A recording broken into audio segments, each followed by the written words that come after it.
making disciples, transforming lives. Kisah Para Rasul pasal yang ke-16.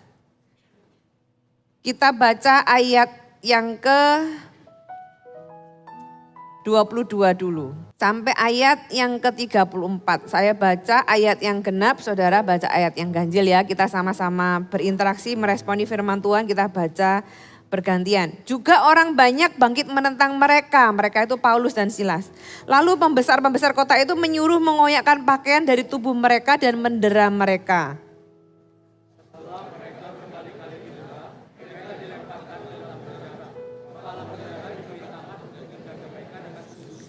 Sesuai dengan perintah itu, kepala penjara memasukkan mereka ke penjara yang paling tengah dan membelenggu kaki mereka dengan pasungan yang kuat.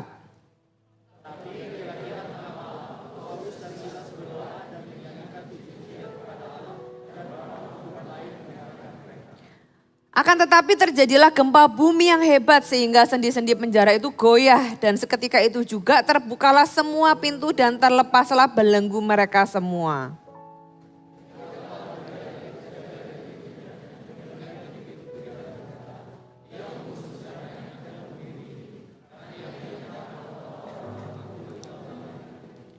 Tetapi Paulus berseru dengan suara nyaring katanya, "Jangan celakakan dirimu sebab kami semua masih ada di sini."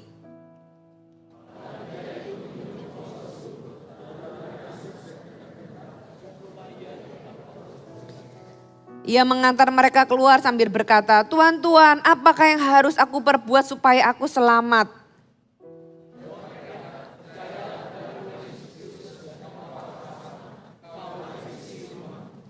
Lalu mereka memberitakan firman Tuhan kepadanya dan kepada semua orang yang ada di rumahnya.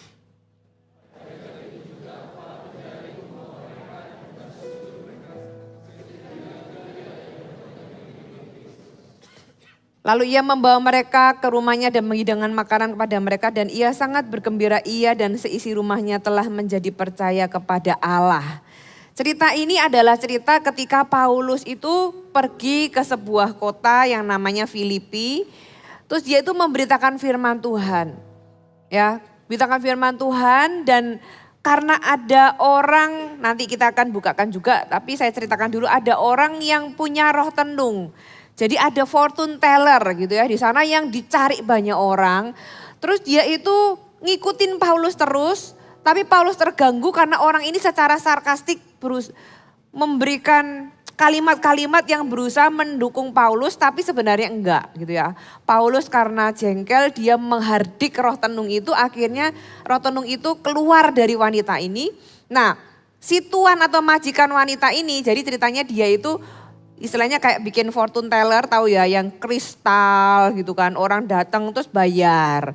Nah ternyata dia ini punya tuan, jadi uangnya itu dia setor ke tuannya. Nah gara-gara roh tenungnya itu diusir, dihadik sama Paulus, wanita ini gak bisa lagi jadi fortune teller, gak bisa lagi meramal masa depan.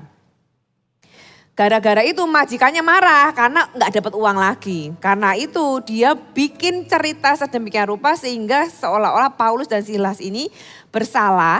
Padahal mereka nggak salah. Kalau dalam konteks hukum pada waktu itu mereka nggak apa-apa. Menghardik roh jahat juga bukan sebuah kejahatan gitu ya.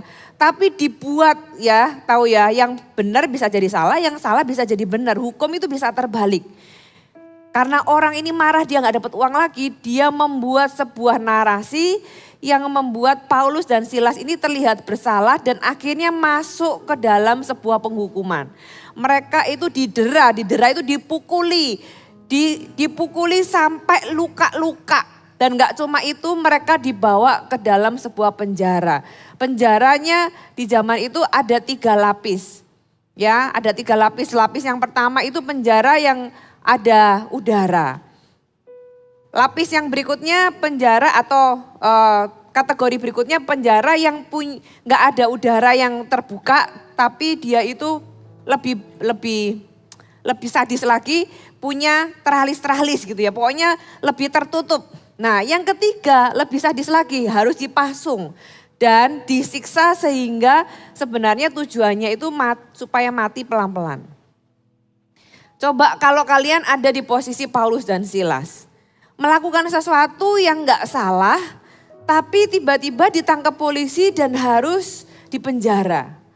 Dia gak melakukan sesuatu yang membuat kegaduhan atau gak membuat sesuatu yang layak membuat mereka masuk penjara. Tapi Paulus itu sama Silas dimasukin penjara dan penjara yang paling berat. Kalau kita disalah ngerti, kalau kita itu mengalami hal-hal yang tidak seharusnya kita alami gitu ya.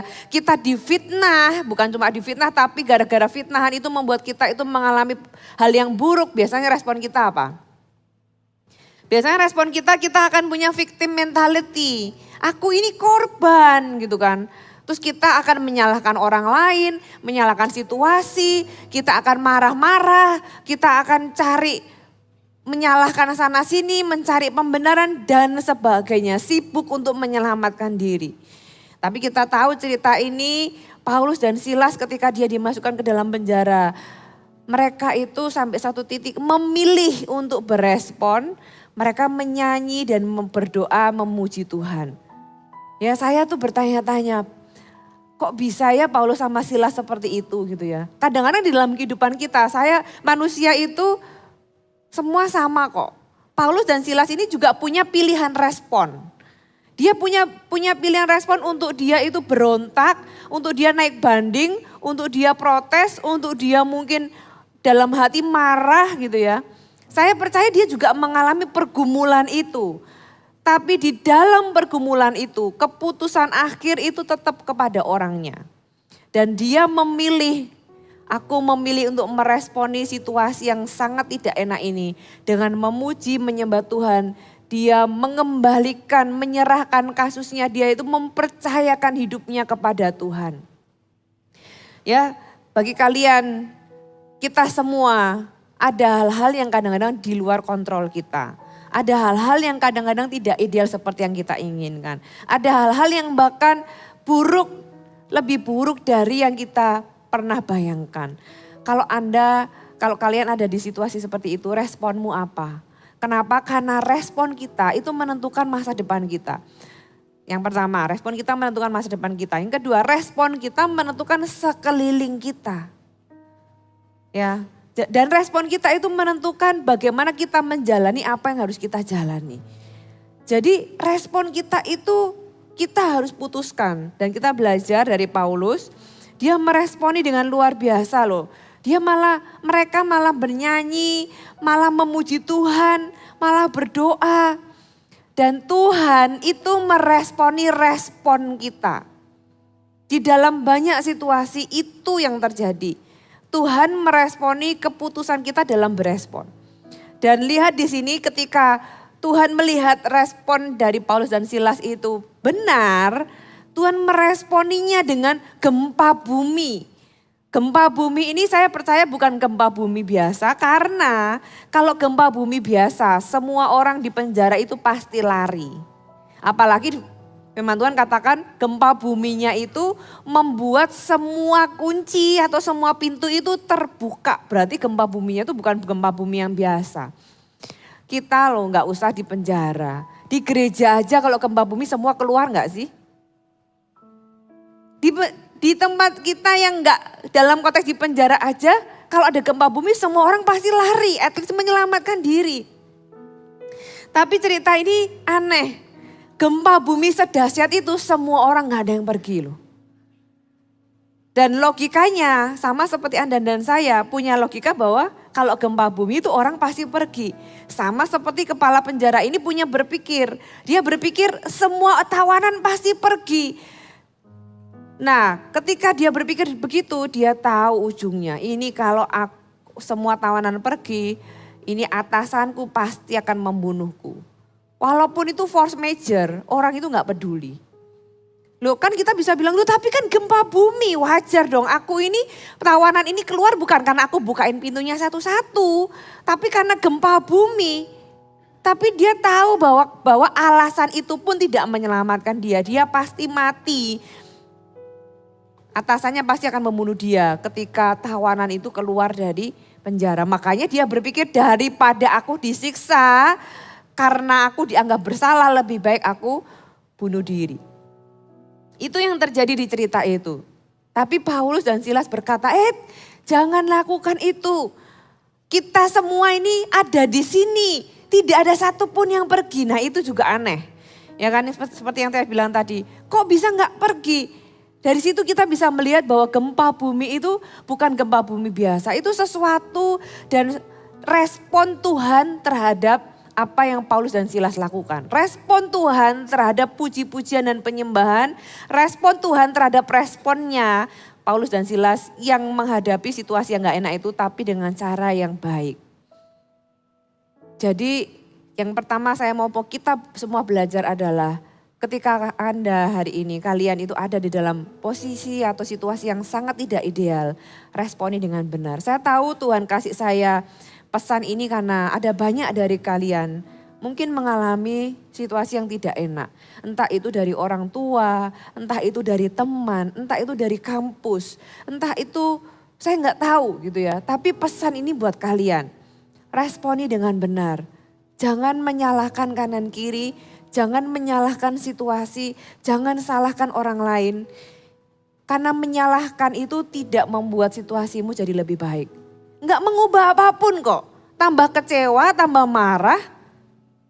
Enggak mengubah apapun. Kenapa enggak kita belajar dari Paulus dan Silas? Mereka itu satu titik di dalam semua pilihan respon. Mereka memilih untuk berespon benar. Dan mereka menyerahkannya kepada Tuhan. Ketika kita tuh bisa menyerahkan situasi yang tidak ideal itu kepada Tuhan, kita baru bisa bersuka cita. Tapi kalau kita itu genggam dan kita simpan dengan kemarahan, kejengkelan gitu ya.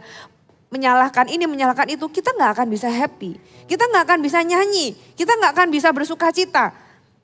Tapi ketika Paulus dan Silas itu release to God gitu ya. Menyerahkan kepada Tuhan. Mereka itu bisa memuji dan menyembah Tuhan. Dan Tuhan yang melihat itu meresponinya juga dengan gempa bumi yang dahsyat. Dan malah menciptakan kesempatan bagi Paulus dan Silas itu untuk memberitakan Injil. Ya, saya bacakan ayatnya lagi. Di Kisah Para Rasul tadi ditulis ayat 28. Tetapi Paulus berseru dengan suara nyaring katanya, jangan celakakan dirimu karena tadi kepala penjaranya kan hampir bunuh diri. Jangan celakakan dirimu sebab kami semua masih ada di sini. Kemudian kepala penjara itu menyuruh membawa suluh, ya kan pasti lampunya, obornya itu semuanya mati, gelap gitu ya. Kemudian dia itu tersungkur karena dia heran. Dia heran kok bisa semua orang stay gitu ya. Paulus dan Silas ini dia itu yang mungkin terlibat ketika memukuli, mendera dan sebagainya. Dia sampai tersungkur di depan Paulus. Terus dia bertanya, apakah yang harus aku perbuat supaya aku selamat? Ketika orang itu di ujung hidupnya, orang itu tahu apa yang penting di dalam hidupnya. Ketika orang itu, dia itu sudah milih mau mati aja gitu ya. Karena dia berpikir udah gak bisa ini, aku pasti dihukum mati. Aku pasti akan disiksa gara-gara tugasku yang tidak, maksudnya tugasnya yang tidak dilakukan dengan baik. Dia berpikir gempa bumi ini membuat semua orang pergi, tawanannya pergi. Kemudian dia tersungkur dan dia ngomong, Tuhan, kasih tahu aku bagaimana supaya aku tuh selamat. Puji Tuhan, Tuhan itu memberikan kesempatan ya karena responnya Paulus benar. Tuhan memberikan dia kesempatan untuk dia bisa memberitakan Injil. Dia diberikan kesempatan untuk dia malah menjangkau orang lain. Bayangkan ya kalau Paulus itu kondisi hatinya masih marah, gak terima, saya percaya. Gak akan ada kesempatan dia memberitakan Injil dan gak akan ada orang yang bertobat. Dimulai dari kita ini bisa jaga hati benar-benar, Tuhan itu bisa pakai kita. Jadi Tuhan pakai kita ketika kita juga bisa belajar available untuk dipakai Tuhan. Kalau kita sibuk dengan urusan kita dan kita itu punya hati yang kotor gitu ya dengan semua keparahan, kepahitan, akan sulit untuk kita bisa melihat, akan sulit untuk bisa menemukan kesempatan untuk kita dipakai Tuhan. Lihatlah Paulus ketika dia punya respon yang benar, Tuhan menciptakan kesempatan, Tuhan menyatakan kuasanya. Dan ketika itu Paulus berkata, jawabnya, percayalah kepada Tuhan Yesus dan engkau akan selamat, engkau dan seisi rumahmu. Ya, dan orang ini langsung Dia tahu jawabannya. Mungkin dia itu sudah mencari jawaban itu sekian lama. Tapi Tuhan itu memakai momen yang luar biasa ini untuk menjawab pertanyaan yang ada di dalam hatinya. Dan ternyata dia itu menjawab bukan hanya dia, tapi juga seisi keluarganya. Tahukah kalian bahwa Tuhan itu nggak cuma peduli sama hidupmu, Tuhan itu peduli dengan orang-orang yang ada di dalam hidupmu. Itu adalah pesan firman Tuhan hari ini. Apa yang kita belajar?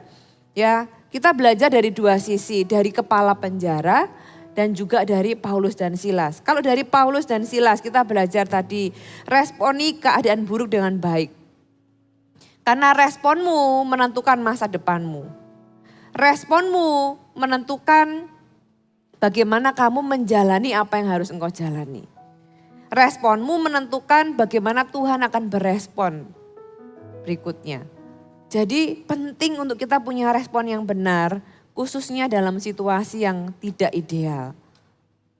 Karena di dalam sikap hati yang benar, Tuhan akan menciptakan hal-hal yang indah. Di mana nantinya kita bisa bersyukur, bahkan kita tuh bisa bilang, oh ternyata Tuhan tuh izinkan ini. Tuhan itu bisa gunakan itu semua. Tapi Tuhan mau kerjasama sama kita. Tuhan mau kerjasama dengan hatinya kita. Apa yang lagi yang kita belajar dari Paulus dan Silas? Dalam segala keadaan, lihatlah kesempatan untuk menjadi saksi dan memberitakan Injil. Mungkin kalian lagi ngalami sesuatu. Mungkin kalian ada dalam situasi yang buruk. Tapi Tuhan itu bisa menciptakan kesempatan demi kesempatan untuk kalian bisa dipakai Tuhan. Tadi saya juga sampaikan di ibadatin bahwa Tuhan itu menempatkan kalian dimanapun kalian berada. Kita itu harus jadi orang yang revivalist. Kalau kita mengalami Tuhan, kita nggak boleh cuma keep it ourselves. Kita, oh ya aku mengalami Tuhan and that's it. Enggak. Bukti dari kita itu benar-benar mengalami Tuhan adalah kita itu pergi menceritakan kepada orang lain. Bukti bahwa kita itu berjumpa dengan Tuhan dan diubahkan hidupnya. Orang itu kalau hidupnya benar-benar mengalami Tuhan, mulutnya itu nggak mungkin bisa diam. Orang itu kalau hidupnya sungguh-sungguh diubahkan buat Tuhan, dia akan bawa kabar gembira itu kepada orang lain. Dan kita tidak harus jadi orang yang sempurna untuk kita itu bisa menjadi saksi bagi orang lain. Kita juga tidak harus dalam situasi yang sempurna untuk kita bisa menjadi saksi buat orang lain. Kita bisa ada dalam situasi yang buruk sekalipun sama seperti Paulus. Tapi ketika hati kita benar, kita itu akan punya kesempatan demi kesempatan untuk kita memberitakan Injil kepada orang lain. Dan memberitakan Injil mungkin kita nggak bawa firman Tuhan. Mungkin kita nggak menceritakan ayat-ayat. As simple as kita menceritakan apa yang kita alami bersama dengan Tuhan. Kalau kalian chat sama temen gitu ya. Oh iya tadi di kampus aku ketemu sama si A terus kita ngobrolin ini begini. Kenapa kita gampang cerita? Karena itu memang kita alami tadi di kampus. Makanya kita gampang cerita sama orang lain. Sebenarnya bersaksi itu sesimpel itu dan segampang itu. Hanya menceritakan apa yang kita alami bersama dengan Tuhan. Iya loh Tuhan itu baik sama aku. Tadi itu aku tuh ditolong Tuhan begini. Jadi sama semudah atau segampang kalian cerita tentang apa yang kalian alami sama temen. Bedanya ini adalah kamu alami dengan Tuhan. Dan kesaksianmu itu bisa jadi berkat buat orang lain. Orang-orang yang diubahkan Tuhan dia gak mungkin diem. Tapi kalau kita diem itu pertanyaannya apakah kita benar-benar sudah mengalami Tuhan secara pribadi? Karena kalau orang itu mengalami Tuhan dia itu kayak overwhelmed dan dia pasti bisa menceritakan. Tuhan akan memberikan kalian kesempatan demi kesempatan. Di minggu ini saya berdoa, Tuhan akan berikan kalian kesempatan demi kesempatan. Entah di kampus, di tempat kos, di halte busway, di manalah gitu ya. Mungkin di depan kelas, kalian akan ketemu orang yang entah bagaimana bisa ngobrol dan punya jalan untuk kalian bisa cerita tentang Tuhan. Gunakan setiap kesempatan. Paulus itu menggunakan kesempatan itu langsung dia ditanyain gimana supaya aku selamat. Tahu dia bahwa ini adalah kesempatan aku memberitakan Injil. Dan gak cuma itu kalau kalian baca. Malam itu juga dia dan seluruh keluarga itu dibaptis loh. Kepala penjara ini dengan seluruh keluarganya itu langsung dibaptis malam itu juga. Luar biasa ya, padahal siangnya itu Paulus itu baru dipukuli. Siangnya itu baru dia itu difitnah, dia itu ngalami hal yang buruk. Tapi luar biasanya apa yang terjadi itu malah membuat kepala penjara dengan seluruh keluarganya ini diselamatkan. Tuhan bisa pakai situasimu asal engkau mau dipakai Tuhan. Tuhan bisa pakai apapun yang ada dalam hidupmu asal engkau bisa berespon dengan benar. Ya. Sekarang pelajaran dari kepala penjara. Kepala penjara ini awalnya dia nggak tahu apa-apa ya. Dia melakukan apa yang dia harus lakukan. Dia yang mendera Paulus. Dia yang memasukkan Paulus seperti instruksi atasannya ke dalam penjara yang paling sadis gitu ya. Pakai dipasung segala dan dipasung itu sakit loh. Dari literatur yang saya baca, ini penjara yang menyiksa seseorang. Orang kalau tersiksa dia akan fokus sama dirinya dan rasa sakitnya. Hebatnya Paulus ini dia bisa beyond, dia bisa melampaui apa yang harusnya itu dia alami. Orang itu kalau kesakitan dia akan fokus pada dirinya sendiri. Tadi saya cerita di ibadatin tentang Yesus. Yesus waktu dia menginjili atau menjangkau wanita Samaria ini, Yesus itu sedang sangat letih kata firman Tuhan. Orang ketika badan kita letih, kita tuh akan fokus sama diri kita sendiri. Kita akan gak mau ngomong sama orang lain. Kita maunya ke kamar, tidur dan tutup pintu. Paulus dan Silas juga bisa melakukan hal yang sama. Dia fokus dengan rasa sakitnya. Karena dia habis dipukuli, ada luka di sana sini. Bayangkan kalian luka di sana sini dan gak diobati apa enggak. Rasanya itu kepengen teriak gitu ya. Belum lagi dia gak bisa lakukan apapun dengan lukanya, kakinya dipasung. Dia bisa jadi orang yang fokus sama dirinya, dengan situasinya, dengan rasa sakitnya. Tapi dia memilih untuk enggak. Toh aku dengan rasa sakitku ini aku gak bisa mengubah apapun. Ya udah dijalani aja. Dijalani dengan sukacita dan aku mau memuji Tuhan. Dan aku membawa ini semua kepada Tuhan. Dan Tuhan melihat itu dengan hati yang saya melihat bagaimana Tuhan itu pasti hatinya terenyuh.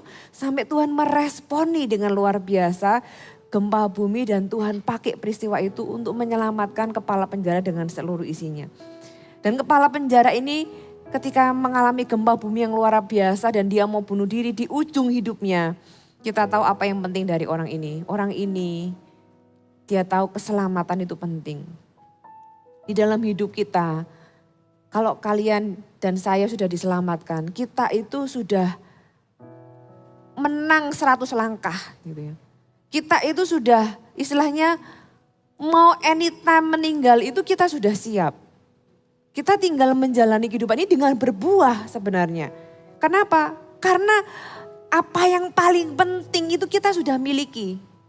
Nah orang ini ketika di ujung hidupnya dia berkata, bagaimana supaya aku selamat? Kadang kita itu gak berpikir sejauh itu. Orang-orang sekeliling kita, teman-teman kalian mungkin gak berpikir. Kadang-kadang itu sampai nunggu orang itu di ujung maut tuh baru mikir. Tapi jangan nunggu sampai ujung maut lah. Kalau kalian punya teman yang butuh Yesus, kasih tahu mereka bagaimana selamat. Bagaimana mereka itu bisa mengenal dan mendapatkan hidup yang kekal. Ya, Tuhan gak hanya peduli sama personalnya seperti yang saya bilang tadi. Paulus berkata, kamu dan seisi rumahmu. Keselamatan bisa dimulai dari manapun. Kalau hari ini keluargamu belum diselamatkan, pegang janji ini. Satu orang diselamatkan, seluruh keluarga diselamatkan. Doakan keluargamu, menangkan keluargamu karena itu janji Tuhan untuk hidupmu. Kalau orang tuamu atau keluargamu itu sudah ikut Tuhan sungguh-sungguh, saya juga mau kasih Anda kabar bahwa kalian juga gak bisa dompleng atau nebeng imannya orang lain. Kalian sendiri juga harus berjumpa dengan Tuhan secara pribadi. Ya klaim keselamatan dari orang-orang yang ada di sekelilingmu. Klaim keselamatan keluargamu karena Tuhan bukan hanya peduli sama hidupmu, Tuhan peduli dengan orang-orang yang ada di dalam hidupmu. Responi dengan cepat tuntunan Tuhan, lakukan perubahan yang radikal. Kepala penjara ini begitu dia tahu, dia terima percaya sama Yesus, kamu akan selamat kamu dan seisi rumahmu. Dia gak pakai mikir. Dia nggak bertanya-tanya gimana caranya, mengapa begini, mengapa begitu, enggak. Dia langsung responi gitu ya, dia langsung bawa Paulus ke rumahnya. Dan apa yang dia lakukan, kalau tadi siang dia yang pukulin, kalau kalian baca di ayat itu. Saat itu juga dia bawa Paulus, dia balut lukanya Paulus. Perubahan yang radikal dimulai ketika kita terima Yesus, kita mengalami pertobatan sungguh-sungguh. Itu harus terpancar dari tingkah laku kita. Kalau kita yang tadinya itu suka omong kotor, mulut kita berubah, ngomongnya membangun. Kalau kita tadinya itu jadi orang itu jahat sama orang lain, perjumpaan dengan Yesus itu harus membuat kita menjadi orang yang baik sama orang lain. Orang ini itu perubahannya langsung. Ya, dia langsung bawa Paulus ke rumahnya, dia membalut luka-lukanya. Dan malam itu juga mereka dibaptis. Ini semua terjadi sebenarnya dimulai dari seperti yang saya bilang tadi, ada perempuan yang punya roh tenung. Kita buka sama-sama di Kisah Para Rasul 16 ayat yang ke-16. Saya perlu sampaikan ini untuk mengingatkan kita kembali. Pada suatu kali ketika kami pergi ke tempat sembahyang itu, kami ini Paulus dan Silas ya. Kami bertemu dengan seorang hamba perempuan. Jadi dia itu sebenarnya karyawan atau ya di bawah sosok majikan. Hamba perempuan yang mempunyai roh tenung, dengan tenungan-tenungannya tuan-tuannya memperoleh penghasilan yang besar. Jadi orang membayar kemudian dia setor gitu kan. Ia mengikuti Paulus dan kami dari belakang sambil berseru katanya, orang-orang ini adalah hamba Allah yang maha tinggi. Mereka memberitakan kepadamu jalan kepada keselamatan. Seolah-olah benar, seolah-olah baik. Sama seperti di kitab Injil ada iblis yang berbicara lewat orang. Dia itu berkata bahwa Allah yang maha tinggi tapi sama Yesus dihardik. Itu kayak sarkastik gitu ya. Kemudian dan itu mengganggu. Makanya Yesus tahu, Paulus juga tahu. Hal itu dilakukannya beberapa hari lamanya, tetapi ketika Paulus tidak tahan lagi akan gangguan itu, ia berpaling dan berkata kepada roh itu, demi nama Yesus Kristus aku menyuruh engkau keluar dari perempuan ini. Seketika itu juga keluarlah roh itu. Orang-orang muda, saya mau kasih tahu kalian bahwa kita orang Kristen, kita gak percaya fortune teller, kita gak percaya zodiak. Don't ever come, jangan pernah datang kepada peramal, jangan pernah datang kepada orang yang berkata mereka bisa tahu masa depanmu, karena di balik itu ada roh jahat di dalamnya. Jelas ceritanya Paulus itu menghardik roh itu, dan yang dihardik gak mungkin Roh Kudus, itu pasti iblis. Saya bacakan di Imamat 19 ayat 31, saya baca ya. Imamat 19 ayat 31, janganlah kamu berpaling kepada arwah atau kepada roh-roh peramal. Janganlah kamu mencari mereka dan dengan demikian menjadi najis karena mereka. Akulah Tuhan Allahmu. Tuhan itu benci dengan yang namanya hal-hal seperti ini. Jangan pernah sekali-sekali mencari bahkan mempercayai. Karena buat Tuhan itu kita jadi najis gara-gara itu. Dan Tuhan itu pasti tidak mau. Tuhan pasti akan jijik sama hal yang demikian. Satu ayat lagi di Yesaya pasal yang ke-8. Yesaya pasal yang ke-8 ayat yang ke-19. Dan apabila orang berkata kepada kamu, mintalah petunjuk kepada arwah dan roh-roh peramal yang berbisik dan kamit. Maka jawablah, bukankah suatu bangsa patut meminta petunjuk kepada Allahnya? Atau haruskah mereka meminta petunjuk kepada orang-orang mati bagi orang-orang hidup? Carilah pengajaran dan kesaksian. Siapa yang tidak berbicara sesuai dengan perkataan itu, maka baginya tidak terbit fajar. Sampai seperti itu pentingnya dan seriusnya. Oleh sebab itu orang muda, kalau kalian punya temen nih gitu ya, punya teman ngajak misalnya, ayo kita ke event ini yuk. Terus kita datang ke orang ini yuk gitu ya. Nanti dia bisa tahu loh, termasuk di dalamnya itu kartu tarot dan sebagainya. Ya itu kayak kita itu selingkuh gitu ya. Kita harusnya percaya sama Tuhan, dialah yang memegang masa depan kita. Dia yang tahu tanpa kita harus tanya kepada sesuatu yang bukan Tuhan. Jadi orang-orang muda, bersihkan dirimu dari hal-hal yang demikian. Jangan percaya, jangan mencari mereka. Oke, 3 poin yang kalian bisa bawa pulang. Apa yang kita belajar dari kisah Paulus dengan kepala penjara ini? Yang pertama, responi masalahmu dengan baik.